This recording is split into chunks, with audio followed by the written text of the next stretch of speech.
જય મુરલીધર. પદ્ય સાહિત્યમાં 9 રસો છે: કરુણ, રૌદ્ર, શૃંગાર, શાંતિ, અદ્ભુત, વીર, ભયાનક, હાસ્ય અને બીભત્સ.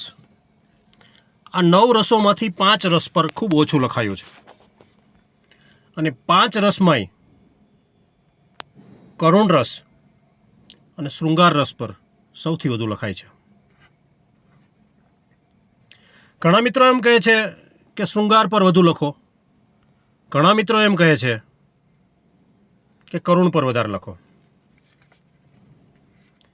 શૃંગારના અમુક શેર જે ઘણા લોકોને સ્પર્શી ગયા છે કે ઝરૂખે ભીના કેસ ઝાપટે ત્યાં શબ્દો ઉતરી પડે, ઝરૂખે ભીના કેસ ઝાપટે ત્યાં શબ્દો ઉતરી પડે, ગઝલ કંઈ એમ થોડી મશીનમાં બને છે, ખરા છો તમે. આવો જ એક બીજો શેર છે કે ત્યારે કેટલો સંઘર્ષ થયો હશે, ત્યારે કેટલો સંઘર્ષ થયો હશે જ્યારે પહેલો સ્પર્શ થયો હશે.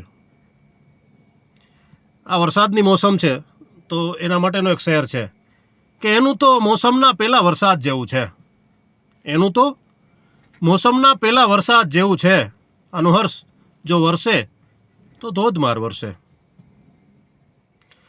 કરુણ રસ તરફ નજર કરીએ તો એની ગહનતા એ કંઈક અલગ દિશાની હોય છે. એના માટેનો એક શેર છે કે આંખમાં આંસુનું કંઈ કારણ હશે, આંખમાં આંસુનું કંઈ કારણ હશે, આનું હર્ષ વારે વારે કંઈ કસ્તર ન હોય. એટલે કરુણ રસ એ પોતાની જગ્યાએ અલગ રીતે જુદો પડે છે અને શૃંગાર રસ એ અલગ રીતે હોય છે. કરુણ રસમાં એકાદ બે શેર વધારે કહું તમને: ક્યાંક પા ક્યાંક અડધો ક્યાંક પોણો વેચાઈ ગયો છું, ક્યાંક પા ક્યાંક અડધો ક્યાંક પોણો વેચાઈ ગયો છું, હું હવે તો હું ક્યાં રહ્યો છું, બધામાં ખર્ચાઈ ગયો છું. શી ખબર ક્યારે કેટલી ભૂલો કરી હશે ને ક્યાં સાચો હતો, શી ખબર ક્યારે કેટલી ભૂલો કરી હશે ને ક્યાં સાચો હતો, મૂળ મુદ્દામાં હું હતો, સૌની વચ્ચે ચર્ચાઈ ગયો છું. આ કરુણ રસની એક અલગ દિશા અને અલગ રૂપ હોય છે. તો બધા મિત્રોને મારે એટલું જ કહેવાનું છે કે આપ મને કોમેન્ટમાં કહો કે આપને કરુણ રસ વધારે ગમે છે કે શૃંગાર રસ વધારે ગમે છે.